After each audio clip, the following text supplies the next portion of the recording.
മഹാത്മാക്കളുടെ കുടുംബത്തിൽ ആത്മീയത നിറഞ്ഞ അന്തരീക്ഷത്തിൽ ജനിച്ചതുപോലെ ചെറുപ്പത്തിൽ തന്നെ ആത്മീയ കാര്യത്തിൽ താല്പര്യമുള്ള ആളായിരുന്നു ഷെയ്ഖ് റിഫാഴി. വിനോദങ്ങളിൽ ഏർപ്പെടാതെ മഹത്തുക്കളെ സന്ദർശിച്ചു ബറക്കത്തെടുത്തു ദുആ ചെയ്യിപ്പിച്ചു. അധിക സംസാരം ഒഴിവാക്കി നല്ലവരോട് സഹകരിച്ചു മുന്നേറി. മൻസൂർ സാഹിദും അലിയുൽ വാസിത്തിയുമായിരുന്നു ഉസ്താദുമാർ. അവരിൽ നിന്നുമാണ് സ്ഥാനവസ്ത്രം ഹിർക സ്വീകരിച്ചത്.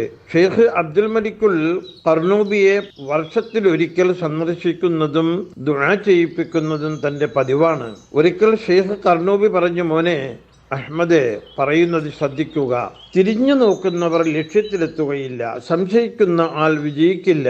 സമയം നഷ്ടപ്പെടുത്തുന്നത് മനസ്സിലാക്കാത്തവരുടെ എല്ലാ സമയവും നഷ്ടമാണ്. ഇരുലോക വിജയം ആഗ്രഹിക്കുന്നവർ പഠിക്കേണ്ട വചനങ്ങളാണ് ഇവകൾ. ഒറ്റ ലക്ഷ്യത്തിനു വേണ്ടി പ്രവർത്തിക്കുക. കഴിഞ്ഞതോ വരാനിരിക്കുന്നതോ ആയ കാര്യങ്ങളിൽ വിഷമിക്കാതിരിക്കുക. വർഷങ്ങളോളം ഷെയ്ഖിന്റെ വാക്കിൽ ചിന്തിച്ചുകൊണ്ട് നടന്നു. പിറ്റേ വർഷം വീണ്ടും ഉപദേശം തേടി. അപ്പോൾ ഷെയ്ഖ് ഖർനൂബി പറഞ്ഞു, ബുദ്ധിമാന്മാർക്ക് വിവരക്കേടും വൈദ്യന്മാർക്ക് രോഗവും സ്നേഹിതന്മാർക്ക് പിണക്കവും നല്ലതല്ല.